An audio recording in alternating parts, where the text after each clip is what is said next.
afternoon, good evening to you, wherever you're watching us from. Welcome to yet another episode of Reflections. And today I'm joined by a good friend of mine called Mark Justin Lorenzo Kamau, the guy with 4 names. Mark Justin, karibu sana, introduce yourself. Yes, my name is Mark.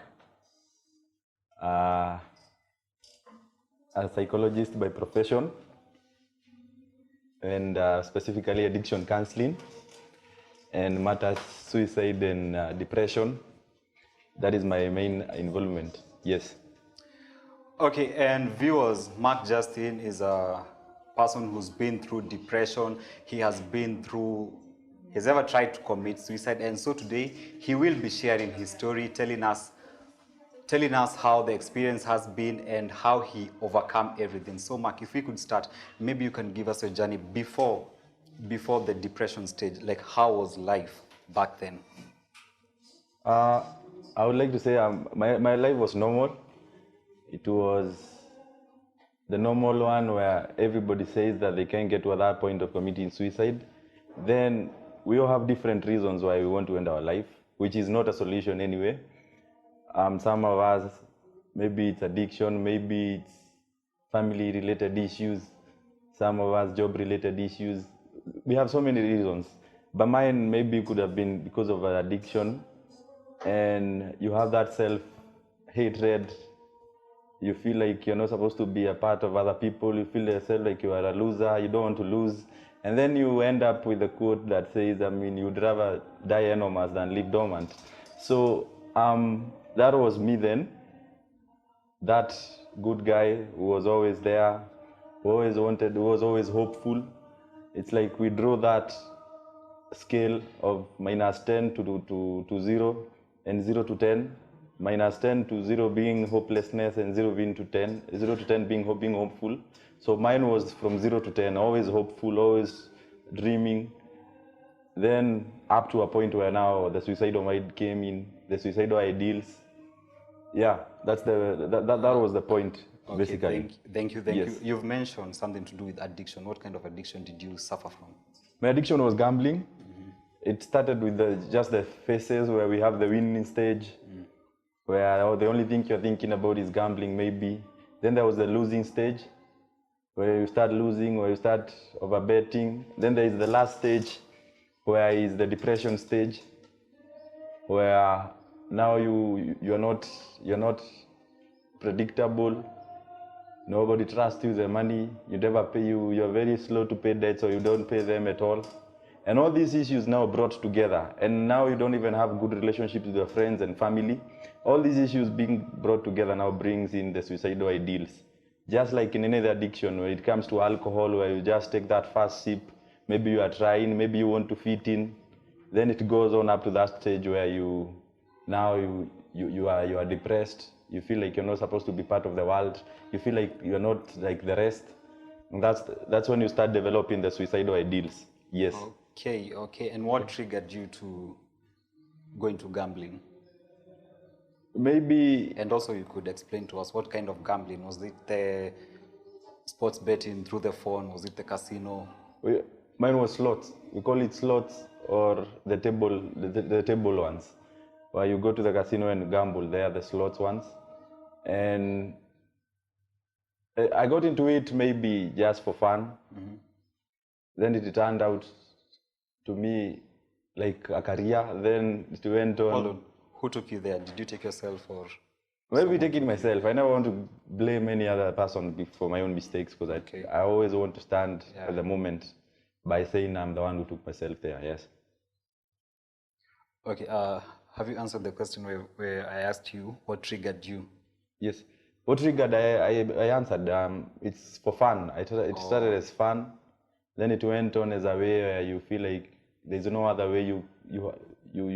It always starts with the winning stage for fun. Then from there you start losing, and now you want to recoup your money, the one that you lost, and now it becomes an addiction. Yes. Okay, maybe you could share with us the journey, the entire gambling journey. Yes. Like in raw format. 2015, when 2015 was coming to an end, it starts about 4 months. the winning stage where I don't feel like it's something that I am addicted or anything. Then we have the gambling lies. There are more than 20 where some of us say, I'm just gambling for this last time. That is one lie. The other lie is, I just gamble for this time, then I pay my debts, and then it will be done. It went on like that. Then there was this other phase where you start losing. And now when you're losing, you want to get the money that you lost. So if you used to place 500 bob, and now you have lost 3 times the 500 bob, that's 1500.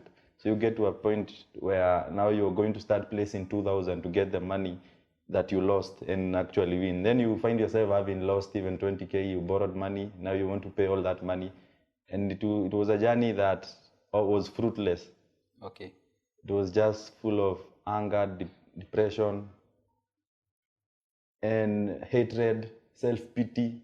These are the things that any person who have tried to go through suicidal ideals has this, has maybe all these things, self-pity, hatred, all of them, yes. Throughout your journey, did you at any point try to stop?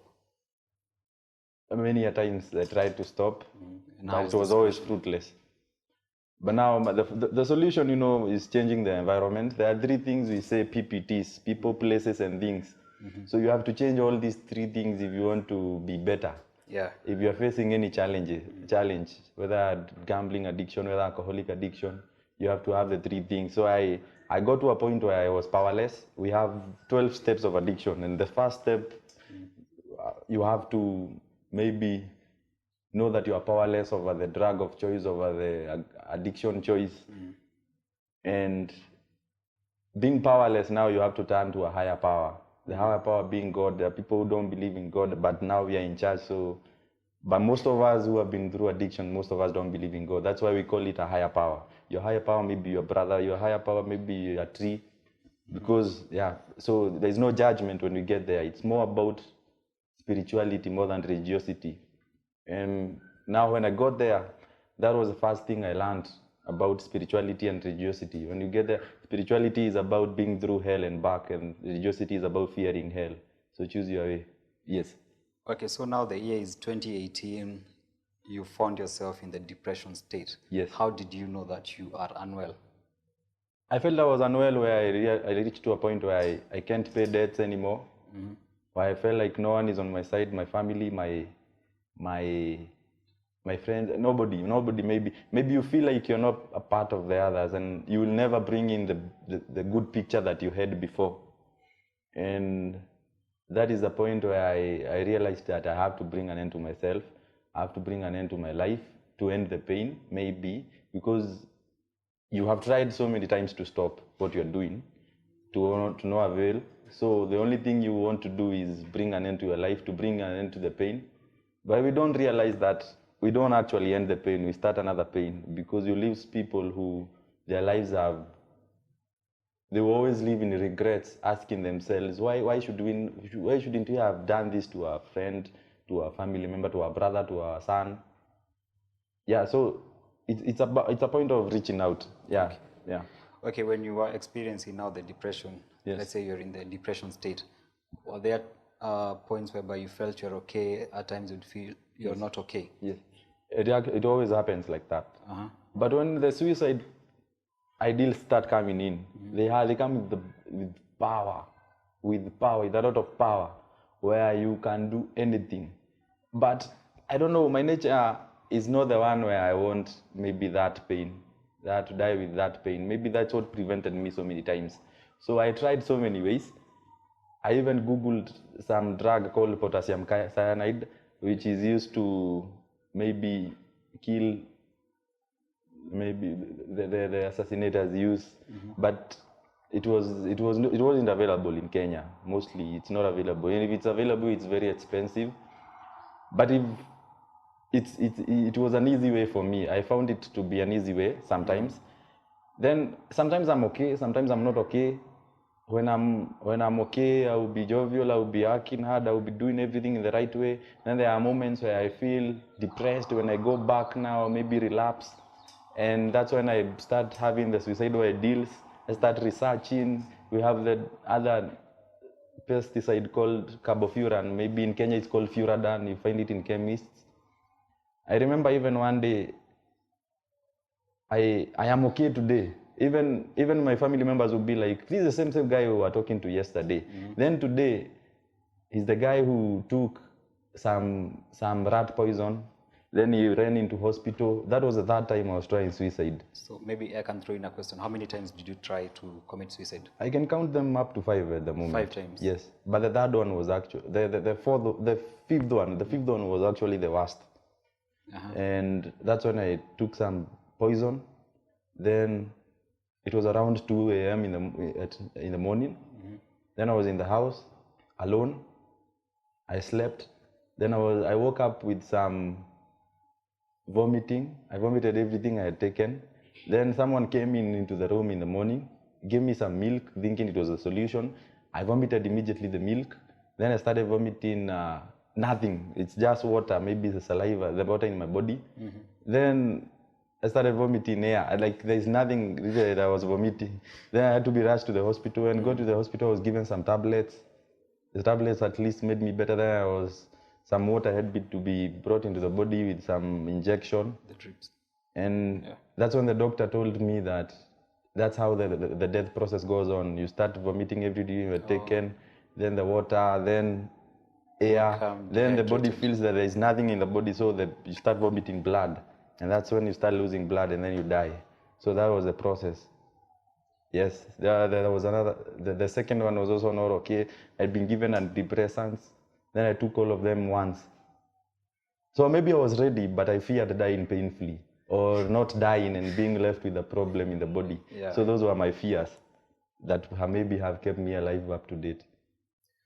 So the one you took poison at around 2 a.m. Yes. So it means if you had taken it earlier, yes, there could be have worse consequences. Maybe I don't know. If you took it earlier, let's say at around 11 p.m. Maybe if I was in an enclosed room, it would have happened in that way. But I never wanted that pain.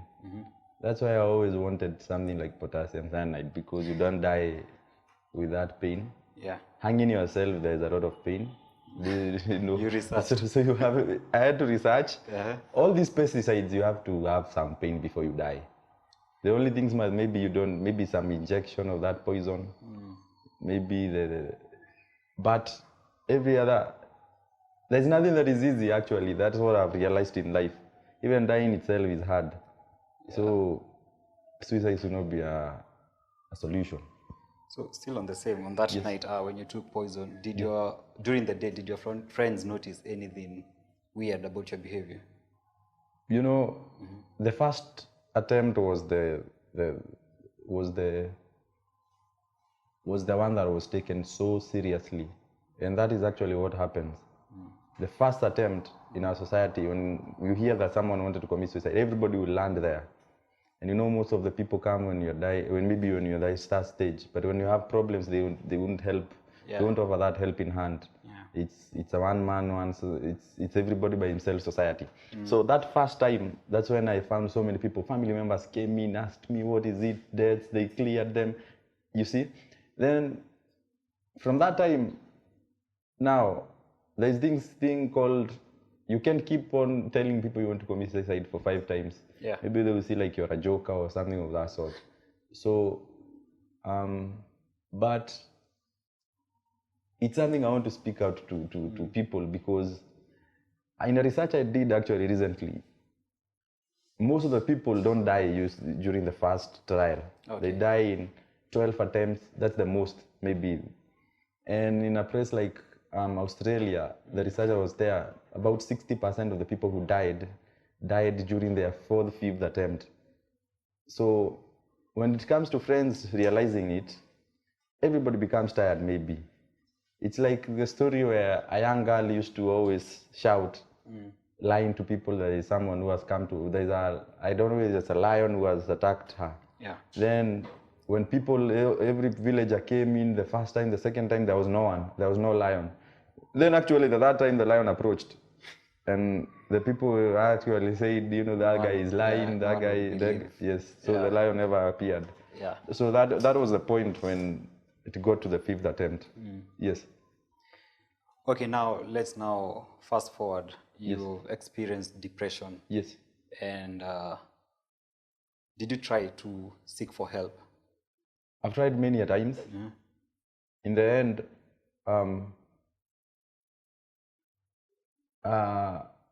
end, it all starts with us, with you as a person. It's not all about you going out there. Nobody will help you 100% with your problems. Yeah. That's one point. So it all starts with me. This is addiction. I'm the one who got myself into it. I shouldn't have self-pity, the resentments that this one did bad to me. My dad was not there. My mom was not there. Those issues are not supposed to be there. You have to face the reality that you're the only solution to your own life.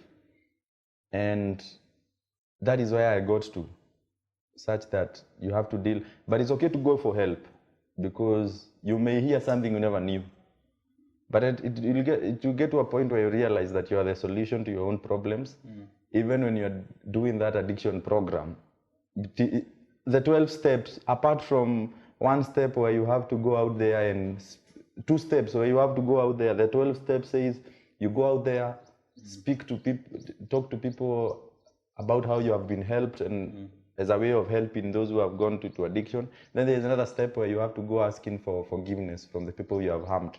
Apart from maybe issues like if you had sex with someone's wife when you are drunk, you don't go apologizing, you just ask God to help you apologize about that. Then there are these other steps. There are these other steps. Every other step, even in addiction, involves you. Step number 1, you are powerless. It's all about you. Step number 2, knowing that you can't help yourself, only a higher power can help you. Up to the 4th point where you have to take an inventory of yourself. Nobody is coming in to help you, it's you. And it's your own world society where you have to bring an end to your own solution. The self-pity, those are agents. A friend of mine, we were reading about this book about how the devil, the ways the devil uses to try to attack us. And what is giving us this self-pity. And when he gets into someone who has self-pity, it's very hard for this someone to trust God. So it's up to you to get away that self-pity and know that you're the only one in charge of your life and in charge of your destiny. Yes. So still in the year 2018, it's when, was it 2018 or 2019? 2018. When you decided now to take yourself to a rehab center. It was 2019, 2019. This October 10. I still remember, it's my birth. That's my birth. It's a good day, it's a good thing. Yes. So how was the experience there at the rehab center? You know, when you get into a rehab, most of us think it's mad people who are there, you know. Yeah, actually, most people who don't belong into the society or so. Yeah. But you find engineers, doctors, good people in the society who have become powerless over alcohol.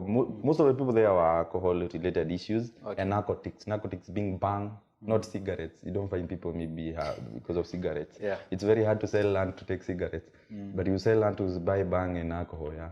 So that was how the rehab was. There were classes, there were people now sharing stories about how they have gone through the suicidal ideals.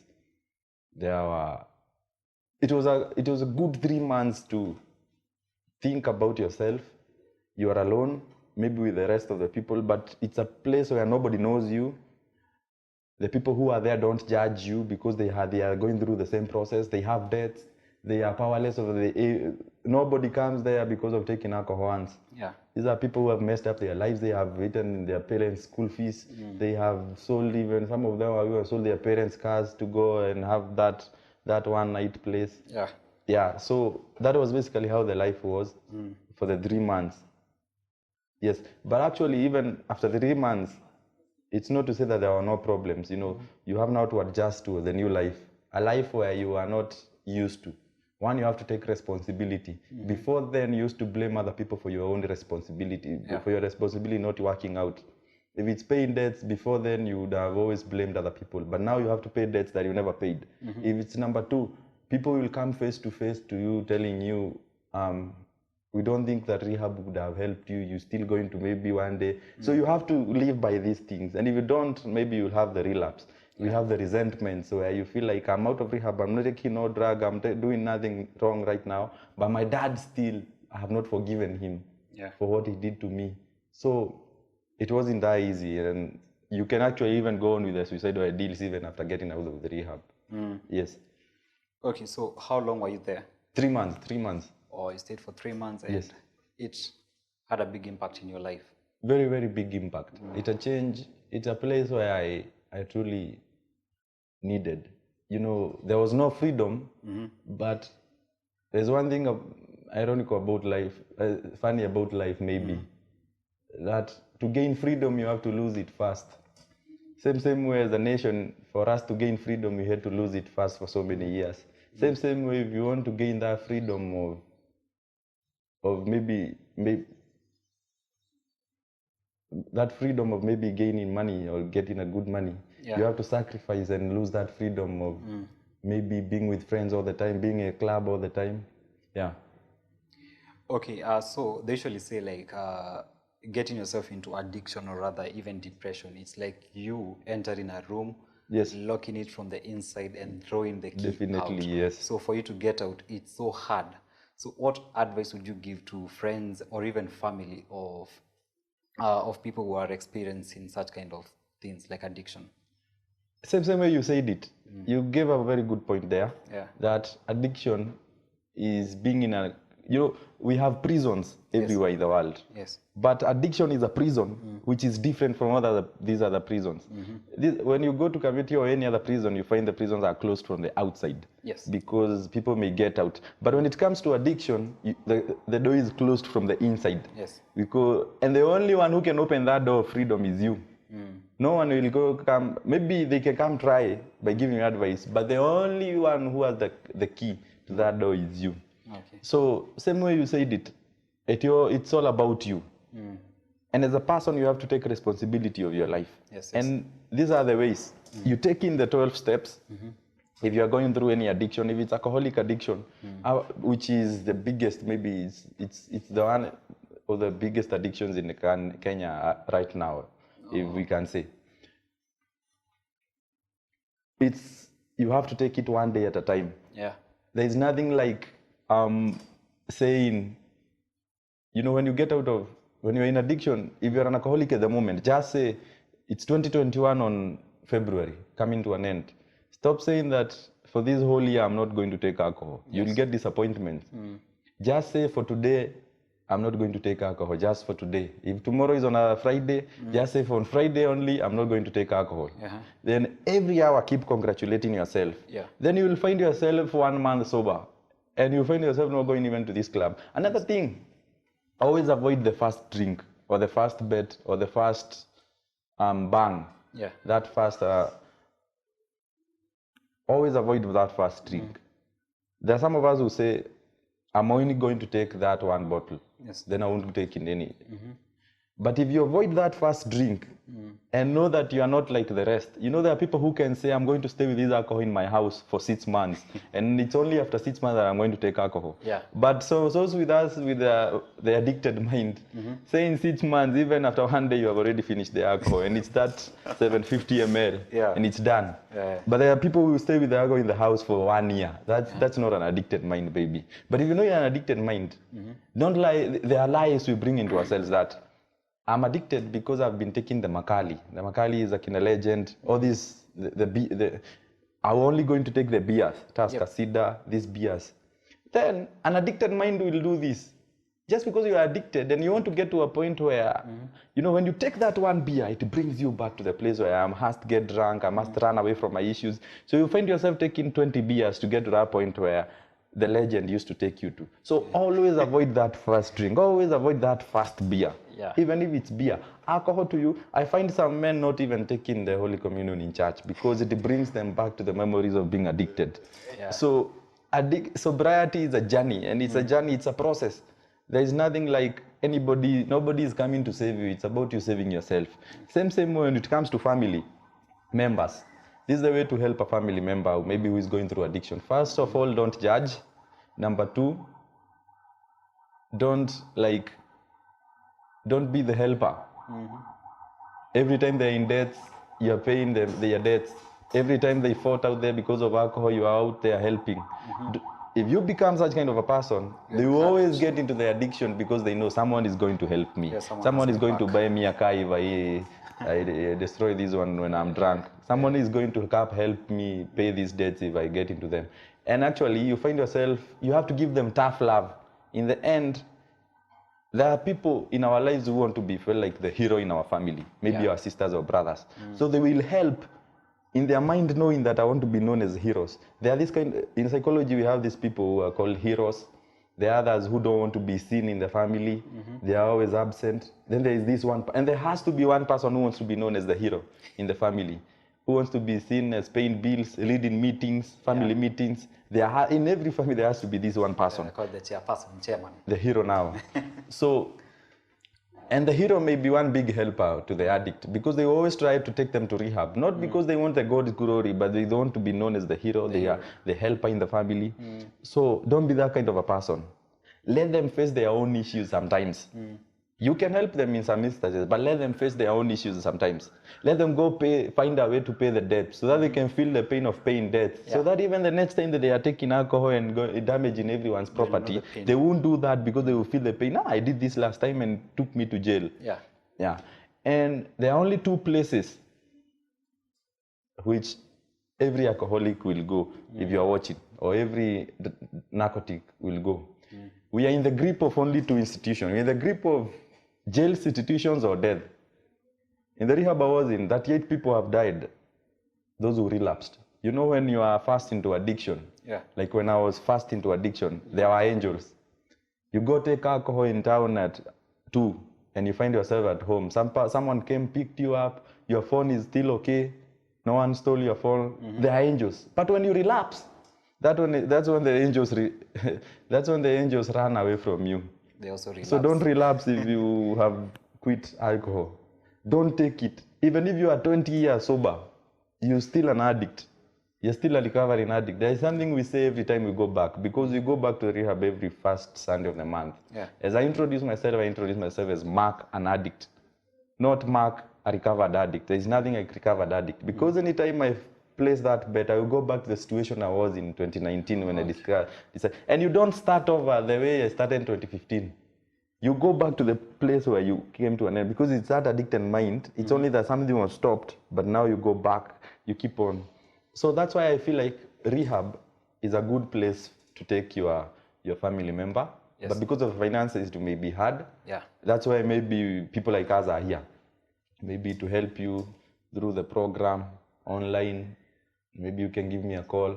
And it's a way of bringing back, maybe helping people go through what I went through. And it actually helped me stay sober, up to date. Well, thank you. The relapse thing, maybe you can try and explain in layman's language. What do you mean when you say relapse? Like in layman's language, like to the common mwananchi. Relapse is when someone has quit doing something for a long time, for a period of time, maybe even 2 weeks, then, and you are okay, your life was okay, then you go back to your drug of choice, to your bet of choice, your bet, to your bang.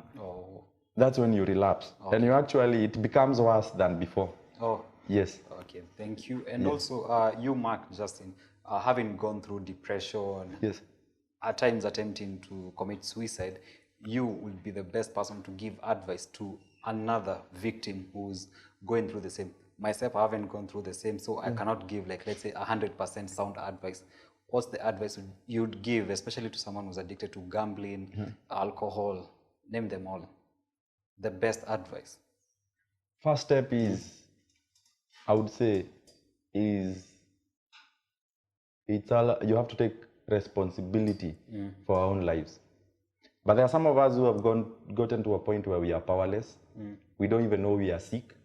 So report to a rehab or a facility, or seek help from someone you trust, not someone whom you know that if I tell them the issue, they go running the whole family, telling everyone, and to give you so much guilt.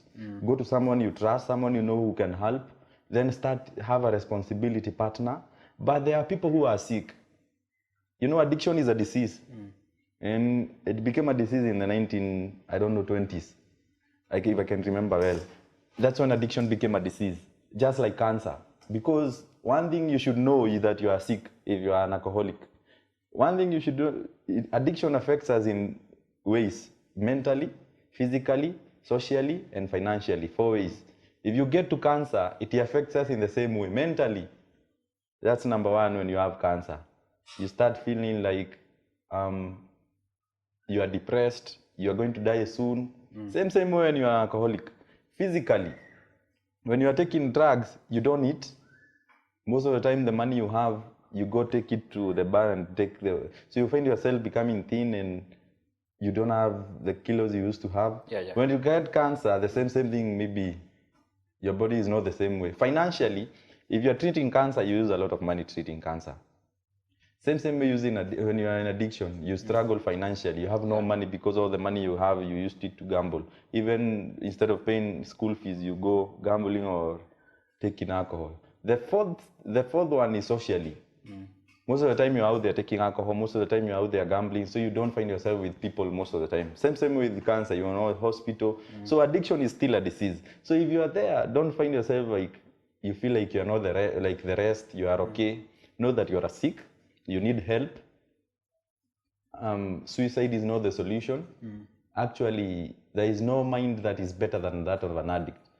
If you can take yourself out from all those episodes that you are in, you are so strong.